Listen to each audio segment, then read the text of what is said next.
Hi everyone, this is Matt from tracy@matt.co.uk, and here I am with the Samsung Galaxy Nexus, brand new handset from Samsung, and courtesy of our friends over at Clove Technology. We're going to just do a quick unboxing video and take a look at the handset in a bit of detail before we demo some of the new stuff on here. It's the first handset that we've looked at that has the Android 4.0 ice cream sandwich operating system, so pretty excited and interesting to have a look at that. So on top of the handset itself, we're going to come back to that in just a moment. But underneath we have a series of accessories which we'll just open up, really nicely presented by Samsung once again, as with the Nexus S, and obviously this is the third handset to bear that Nexus name. So we had the Nexus 1, the Nexus S, and this is the Galaxy Nexus. So we have the quick start guide, which is an extremely small, almost entirely text leaflet. And then we have the warranty card, have a battery, which is, I'll just unpack it.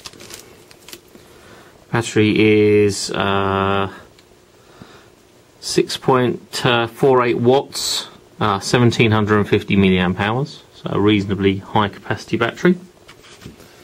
Then have a standard USB to micro USB sync charge cable, nothing unusual about that. We then have a charger, which is in two parts. Now, part of the reason that Samsung have done this is to make the packaging smaller, because of the way the pins stick out on these UK plugs. Means that they're a bit fatter when you actually put them in the box there. So they're folding, and then we have the standard USB socket on the top. So we use the sync charge cable that's supplied. And last of all, just moving the box out of the way, we have the headset, a wired headset that comes with it, and we have a 4-pole 3.5mm jack on one end, an inline microphone with a push button. It's a really small little unit, and the hole on the back is the microphone itself, and then the headphones, which are the sort of full in-ear style that you poke right into your ear canal. Style headphones. I've used these before on other Samsung headsets, and they are actually pretty good. So we'll just push those to one side. Take a look at the handset itself. The thing that strikes me immediately about the handset, I would have expected it to be larger. Specification that we've been looking at states that we've got a 4.65 inch screen, so I kind of expected the handset to feel a lot larger in hand. But it doesn't feel too bad at all. Let me just take this screen protector off the front, because it has the text on it, which is a little bit annoying, and also off the back. And let me run down the specs. So we have a forward-facing camera. It's a 1.3 megapixel forward-facing camera. The loudspeaker, or the speaker on the front there. And next to that we've got a couple of sensors, which may be hard to make out, but it's an ambient light sensor and proximity sensor. As I said, the display is a 4.65 inch diagonal. Might be a slightly unusual size, 4.65. Normally they're in whole tenths, but 4.65 is the listed. It's a Super AMOLED display, which Samsung typically use on all their handsets now anyway. But what is unusual is the resolution. It's 720 by 1280 pixels, exceptionally high resolution, so we're looking forward to having a look at that in just a moment. On the left hand side we have an up and down volume control, pretty straightforward, pretty clean lines, and looking at it from the side on, as you can see here, has a really nice curve and styling to it. So you have this curved screen on the front, which incidentally is actually coated, so it's oleophobic, which means that it is resistant to fingerprints, so we'll again comment on that in a moment. But styling wise it's really nice. This is the silver version. Not sure what the actual colour is they call it, titanium silver. It's also available in black, although I'm not sure if every colour or both those colours are available in every country. On the bottom we have the micro USB connector. There is a microphone on the bottom, and also the 3.5mm headphone socket for using your own headphones or the supplied wired headset. Unusually that it's on the top, or rather it's on the bottom. Typically handsets are having them on top at the moment, but it is there nevertheless. Now on the side we have three little contacts, metal contacts, which implies that there will be a dock available for this, which would be great. And also there is the little power button to the side as well. Really not a great deal to see on the top, in fact nothing at all. On the back we have a 5 megapixel autofocus camera with an LED flash and a nice styling again on the back with a textured back, also the Google logo, the Samsung logo, and a loudspeaker just at the bottom. There's a little lip at the bottom as well, which again is fairly typical now of these handsets from Samsung. Peeling the back off, the back is fairly flexible and plastic. Once it's in place, it's no real big deal. And in terms of the battery, that pops into the cavity around that way. No big deal. And then we have the space for the SIM card just there as well. Slides in underneath that way. Doesn't require the removal of the battery, which is again somewhat unusual. Typically handsets require the battery out in order to do anything with the SIM card. Back cover just kind of snaps on. It doesn't feel that secure. It feels a little bit worrying how much pressure having to exert on it to actually close the back. But I guess once it's in place, it's done. There we go. Lots of snaps around the outside, but that's all closed up. The front covering, obviously I've been handling it quite a bit. So the oleophobic display, well, it doesn't stop the fingerprints, as you can see there. But perhaps just a quick rub on a shirt, well, I suppose it may be better than an uncoated display, but there's no magic bullet to that, I don't think, really, to be honest with you. It's an improvement perhaps, but you're never going to stop fingerprints. Your fingers have natural oils in them and everything else. It's just one of those things. Rubbing it on my jumper now, and we'll see if we can clean it up a little bit before we power on, which I'm going to do now. There we go. Small little vibrate from inside telling us that it's powering on, and we'll just run down the spec. Quad band for GSM and quad band plus for HSDPA. I've got listed here in the specification the different frequencies that are available, which covers pretty much every country. There's also an LTE version available for the USA. In terms of size, 135mm from top to bottom, or 135.5 in fact, 67.9mm wide, and just under 9mm thick. I'm assuming that must be measured at the widest point there, because it does go down to much less than 10, so it's 8.9mm thick, I'm guessing here, but it is really slim. In terms of weight, again, that's exceptional, I would say, for a handset of the size. With a 4.65 inch display and a glass screen, you would expect it to be fairly heavy. In fact, it only weighs 135 grams, which is pretty impressive. The 720 by 1280 display is Super AMOLED, and well, even just in the brief few moments that I've been looking at the startup, it does look pretty cool. The processor is a dual-core 1.2 GHz ARM Cortex A9 CPU. There's a Texas Instruments OMAP chipset there as well. We've got 1 gig of RAM and either 16 or 32 gig of internal ROM or storage, hence being no micro SD card or SDHC memory card. Wi-Fi supports 802.11b, G and N standards, also DLNA support and Wi-Fi hotspot mode. Bluetooth 3.0 with A2DP. USB on the bottom is USB 2.0 compliant. Video will record 1280p HD video, which is again pretty cool. Although it's only a 5 megapixel camera, that may disappoint some people, although obviously the quality isn't just down to the number of pixels. We'll comment on that when we actually do our full review. Android operating system is Android 4.0 ice cream sandwich. I think that pretty much covers the bulk of the specification. I do have a digital compass, and also, according to the specification I have here, it also has a barometer, which would be somewhat unusual. So let's take a look at the operating system. We're going to change from United States to United Kingdom, and we're going to go ahead and start. We're going to skip the fact that we don't have a SIM card. It's turning on the Wi-Fi, and as I say, I'm only using this for a few seconds here, but already that high-res display is showing itself off quite nicely, because just how clear the text is, how smooth the curves on the curved letters and everything else is just really, really good.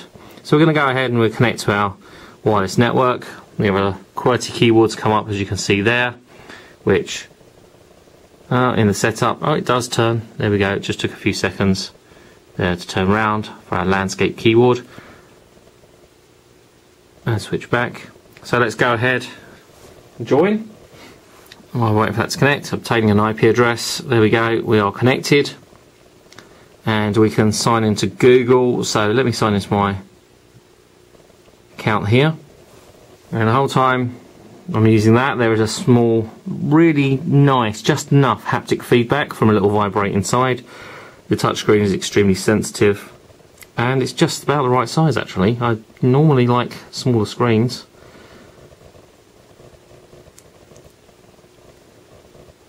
So it's just going to connect to my Google account and restore any settings. And we'll accept all of these defaults. And that is, according to that, my setup complete. So, touch the circle to see all of our apps. It's actually going to take me through the startup guide. At the bottom here, you can see that there are the home, back, and menu buttons. They aren't capacitive on the bottom; they are actually within the display. So there we go. This is effectively your home screen. You've got icons for the camera and different Google applications.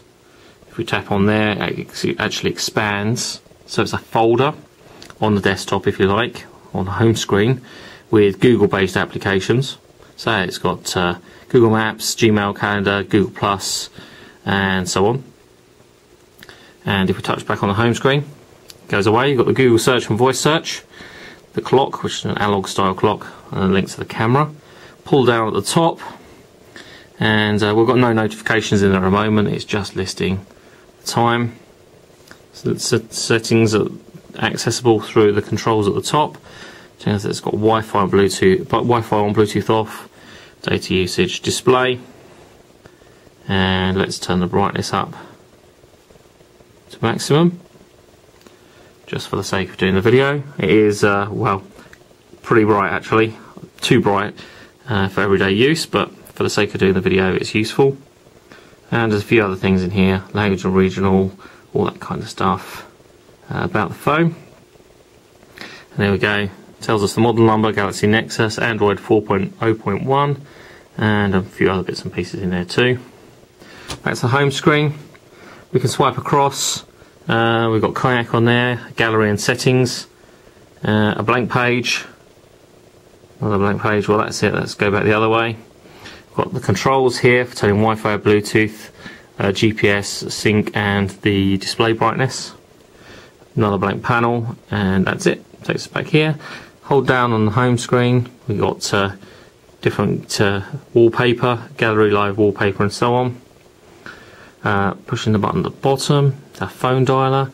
Again, it's a different design and implementation that Samsung have put on here, rather than the bog standard square buttons of the phone dialer. Just makes it a little bit more interesting. And as I say, capacitive touch screen, being extremely sensitive, means it works absolutely perfectly. At the top also you have call log and contacts, and obviously as I don't have any set up on here at the moment, that's empty. And similarly, going down the bottom here, you got your favourites and people on here. So we've got good old Uncle James as one of our favourites. He'll be pleased to see that he's a favourite, and groups and all that kind of stuff on there as well. And then we've got messaging, text messaging and so forth. And then the web browser, which we're going to take a look at. Now I would have thought that the browser here is going to be pretty exceptional because of the display size and resolution. So we're going to take a look at our site.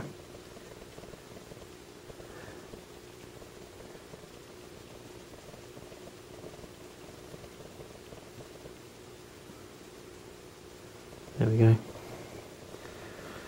Loading pretty fast. Progress bar at the top has moved really quickly.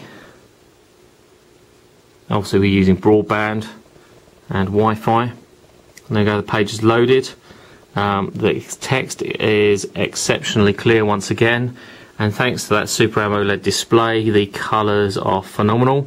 I have obviously turned the brightness up to its maximum, so it shows off quite well there, but you're not going to actually appreciate it through the medium that we're recording and through YouTube, but certainly either take my word for it or go down to your local phone store and check them out. Check one of these out because the display is awesome. Turning it around this way, it does take a little bit longer than I would like to detect the rotation in order to rotate the display, but nevertheless it's working quite nicely. And as you can see, to one side, just for fun, there we go, you've got the Google Nexus advert from our friends over at Clover Technology. So if you want to go and buy one of those, go on the site, on our site, click on the link, go ahead and check out how much they're selling for. I actually don't have the cost price with me, that's a bit remiss of me. Anyway, so the browser works really well, double tap to zoom in and out. You've got 2-finger zooming, it's extremely fast, works quite nicely, and as I say, cannot get over the quality of the display. Come back out of here and we'll take a look at some of the other bits that are installed. So we've got apps here, we've got books and browser. The browser icon's even very cool. We've got Google Earth, Facebook, email and Gmail, Flash Player settings already there as well.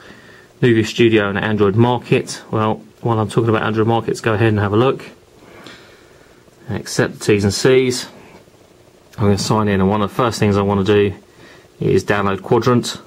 So there we go, because we have the latest version of the operating system. As I say, it is Ice Cream Sandwich. We've got the new layout to Android Market. So we're going to take a look at apps. So you've got featured apps, top paid apps, and staff choices and so on. You've then got your books. Obviously trying to compete with the full integration that is available through iTunes, and films here. Just come back out of there. Games and other stuff there as well. I'm going to do a quick search for Quadrant. And we're going to do a benchmark.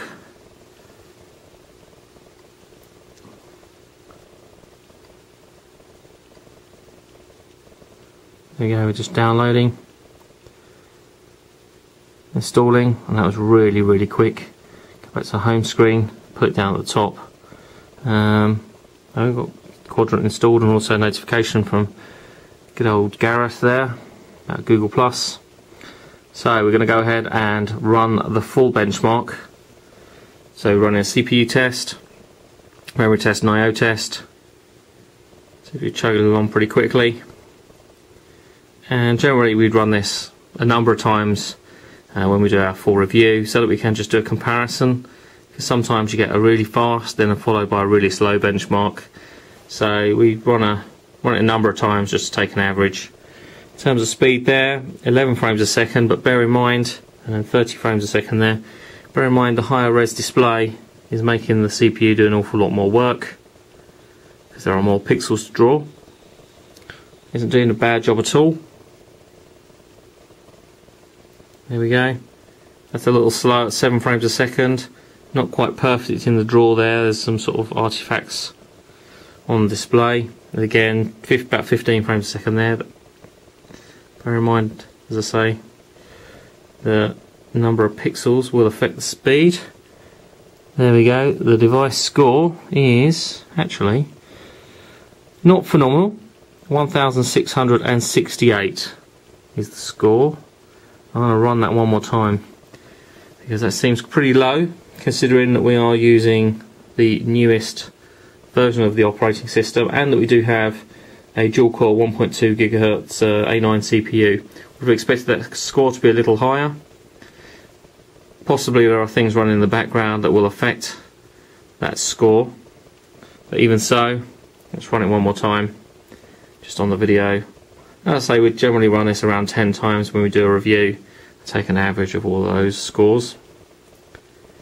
So let's just see how quickly we run through this time. Nearly there. See if we get that artifact. See, as I say, the slight artifacts being drawn there on the moon. It's not quite perfect.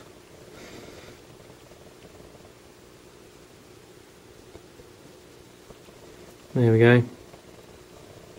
And well, score's better that time, 1878. So you can see, as by way of example, running it twice, got 200 marks between the between those two benchmark tests.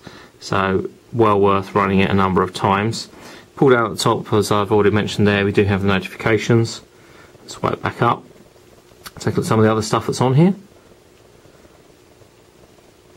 We also have music navigation, quadrants there as well, Tango, videos, YouTube and voice dialer as a settings menu. Then we have a load of widgets, so we can pop those onto our home screen. So what's really nice about looking at them this way is that we can see what they look like before we bother to actually attach them to the desktop, or home screen rather. And there's quite a few here to play with by the looks of it. There we go. And then back into apps. We're going to take a look at YouTube, as we generally do. Whoops. That didn't help. There we go. We'll accept the T's and C's this time and search for VOD. Take a look at my, there we go. So that's my YouTube alias for anybody that wants to look at them all. And let's take a look at something that we can look at. Somebody nicking my videos there. Thank you, whoever you are, because that's obviously my video there they've decided to re-upload. Let's take a look at the Samsung Galaxy Ace, just keeping it Samsung for the sake of the unboxing. Even the loading icon is pretty cool. There we go. So it's playing. We can rotate and go full screen. Come back the other way. The fact that the high-res display will actually play HD, so that is an HD video playing in HD on the handset. It's very cool. And you've got the share things around there as well, and it's the latest version of the YouTube client on the handset as well. All pretty cool stuff. Let's take a look at Google Earth actually. It might be worth just having a quick look to see how quick that really works on the handset. It's still loading down the bottom there. And 2 fingers to zoom. Spinning of the globe there, pretty quick. Let's zoom in. It's actually got my location marked on the map there, as you can see. So that's pretty cool. Double tap to zoom in as well if you want to. That's pretty accurate, I would say, in terms of my location. Too bad at all. In fact, it's almost spot on. Brilliant. Working pretty quickly. Obviously limitation in terms of the speed at which you can download the content from the internet is a limitation of my internet connection. That's pretty cool nevertheless. And then along with that, obviously got the standard Google Maps, which is working pretty well. Location accurate within 30 meters. There we go. So that works quite well. So what else is on here? It's pretty much straightforward stuff, to be honest with you. There isn't a massive amount of applications installed by default, but there obviously is a whole load of applications that you can download through Android Market. Plenty to keep you busy and plenty to play with. Take a look at the gallery and see if we've got any previews in here. Doesn't look like we have. Press on the camera. Take a look at the camera and the interface for the camera. And we'll take a look at taking a photograph of the box. We've got tap to focus as well, so we just tap, it will focus. We can just take a picture. Built-in flash works quite well. We can switch into video mode. There we go, and we can do video recording. And then we've got panoramic mode as well. Don't know how that works. Capturing panorama. Moving too fast. Never mind, you kind of get the idea.